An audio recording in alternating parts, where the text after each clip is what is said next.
What is going on, guys? It is Wrestlelamia here, back with some more news. Now, if you want the hottest news in pro wrestling, you're in the right place. Join us now as Wrestlelamia looks at the wildest news stories and rumors you need to know, including an NXT sign being vandalized, another possible Rumble surprise, a big match rumored for the next Saudi show, Ryback's latest rant, Rusev's real opinion of Bobby Lashley, AEW prepares for the worst, Eva Marie is banned from business class, and Asuka escapes a frightening situation.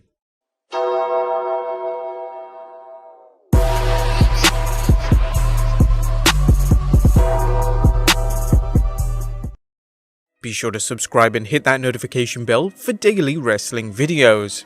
But let's waste no further time and get straight into the first story, as an NXT sign has been vandalized. Now, we're well into the Wednesday night wars between AEW and NXT, and while some fans appreciate both companies or exclusively watch either show, some fans just have to take things a little too far, such as this instance where an AEW fan or shitmark decided to vandalize an NXT sign on the subway.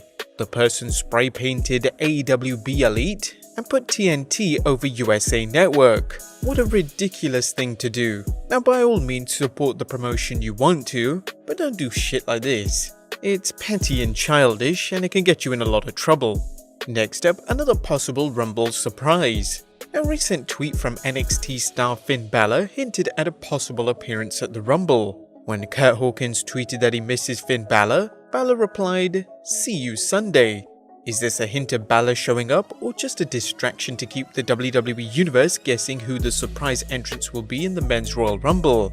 Be sure to be on the lookout for our Rumble Rumors video dropping tonight. Next up is the Inferno match returning. Ringside News is reporting that there are rumors circulating that Kane will face The Fiend at the next WWE Saudi Arabia show in an Inferno match. According to Ringside News, there is a graphic floating around the internet wrestling community showing Bray Wyatt vs Kane for the next Saudi Arabian event. This graphic shows that the Super Showdown name is coming back as well. It is advertised that The Fiend will be taking on Kane in an Inferno match. This will supposedly be for the WWE Universal title. Now, this graphic has been doing its rounds, and it's supposedly just a fan-made graphic, as number one, nobody knows what the show will be named, and whether the WWE will go back to the Super Showdown name. Number two, the Fiend's render is one that's not used by the WWE, as he's normally pictured with his custom belt.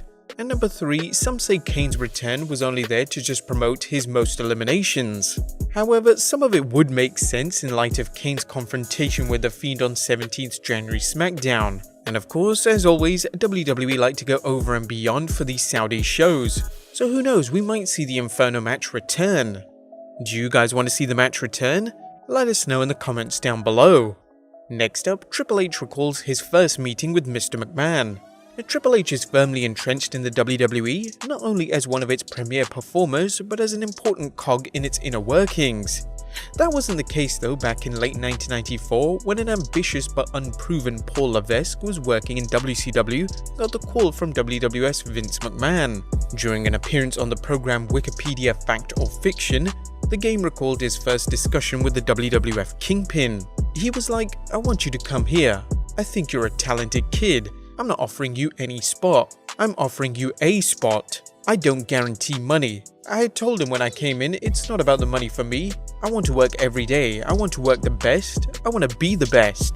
And he said, "I promise you this, you'll work here every single day. You'll work with the best guys in the business. And if you want to get great, this is where to do it." That was all I needed to hear.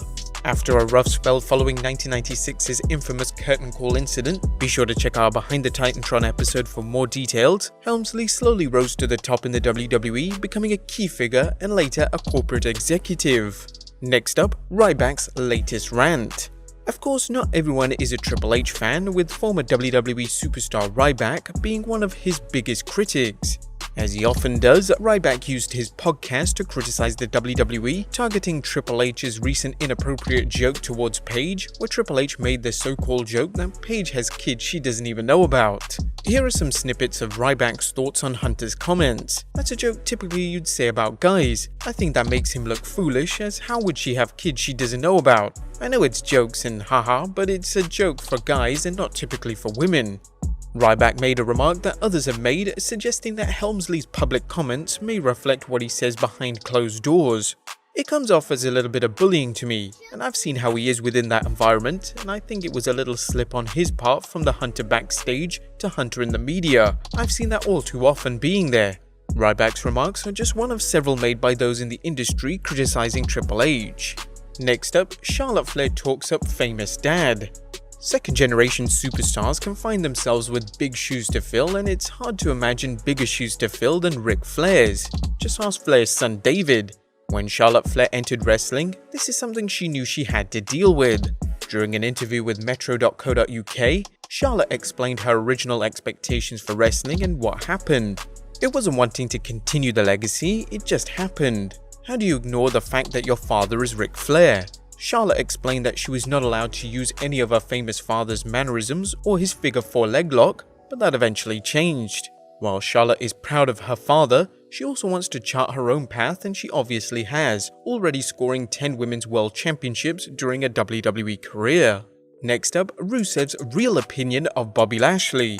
As most wrestling fans over the age of 10 know, what takes place on screen between two wrestlers is usually quite different than what takes place off screen. Case in point, the ongoing feud between Rusev and Bobby Lashley. Recently, Rusev spoke to Real Talk and discussed how he feels about Bobby Lashley when they're not pummeling each other in their current storyline. Bobby is very respectful and a great guy. He's game for anything, and he's not like a stubborn veteran who thinks he knows everything. It's very cool to see. He's a really good dude. Next up, AEW prepares for the worst. As you've probably heard, AEW Dynamite is going to air matches from Chris Jericho's Rock and Wrestling Rager Cruise Part 2. While the sight of a ring aboard a cruise ship is going to make for some great optics, consider this for all intents and purposes an outdoor show as the ring is being set up on the deck. There's also the fact that the ring is set up against the guardrails, which means there's no room for brawling outside the ring, let alone high-flying moves out the ring. Dave Meltzer brought this up during a recent episode of the Wrestling Observer Live, as well as the precautions AEW is taking to get the master tape back for broadcast. Diamond Dave observed, "So the Young Bucks told us, we're going to do, what do they say, like a C match? A house show match. We're in house show mode. We're in house show mode, don't expect much."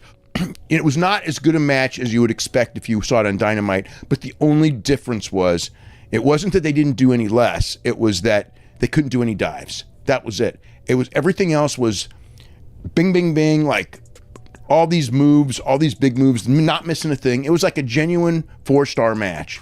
Well, there you go. But it was a really good match. It was not as good as the tag match tonight, but it was the second best match so far this weekend. AEW is obviously leaving nothing to chance, as Dynamite has been on a roll against NXT the past 2 weeks. Another potential problem for AEW is what the promotion will do should it start raining during matches. Meltzer noted the cruise ship is in a tropical climate where downpours are possible. At the same time, Wrestlelamia is set and someone in AEW figured this out. After all, this isn't Le Champion's first wrestling cruise. But speaking of the cruise, passengers get a surprise. A Ringside News is reporting that everyone who booked a trip on Chris Jericho's wrestling cruise got a surprise when they arrived in their rooms. No, they weren't greeted by tugboat, but they found 2 complimentary bottles of Chris Jericho's champagne, a little bit of the bubbly. At the risk of sounding like an ad for the cruise, it sounds like it got off to a good start. Next up, Eva Marie has been banned from business class. A former WWE star, Eva Marie, recently took to Twitter alleging gender discrimination when she tried to enter Qantas Airways' business lounge at Australia's Melbourne airport. In 2020, Qantas Airlines Melbourne won't allow a woman holding a business class ticket to enter their business class lounge in active wear. My business is fitness and an active lifestyle. Qantas prefers their women in a dress. She then followed up with a picture of her husband's attire, tweeting, "Clarification, this is not a dress code issue. I support a business's right to enforce equitable dress code standards. However, my husband was allowed in no problem wearing this, while I was kicked out wearing this. My issue is that standards should be equitably enforced." While some fans defended her complaint, others noted the difference between her attire and her husband's. And lastly, Asuka escapes a Las Vegas shootout. While Asuka is preparing to face Becky Lynch this Sunday at the Royal Rumble for the Raw Women's Championship, she faced a terrifying situation in Las Vegas that left 3 people injured. Police believe 3 juveniles got into a heated argument and started to shoot. Frightfully, Asuka was in the location at Fashion Show Mall, but luckily she avoided any of the shots. She tweeted, "I just escaped. There was a scream in front of me at Fashion Show Mall. It was like shooting. Guests near the shooting range protected me. We're glad to hear Asuka is doing okay. Our thoughts are with those who are injured as well, and hopefully they'll make a recovery too." But there you have it guys, the wildest wrestling news you need to know. Be sure to leave your comments down below, subscribe if you haven't already, follow us on Instagram and Twitter, and I'll see you next time with some more wrestling content.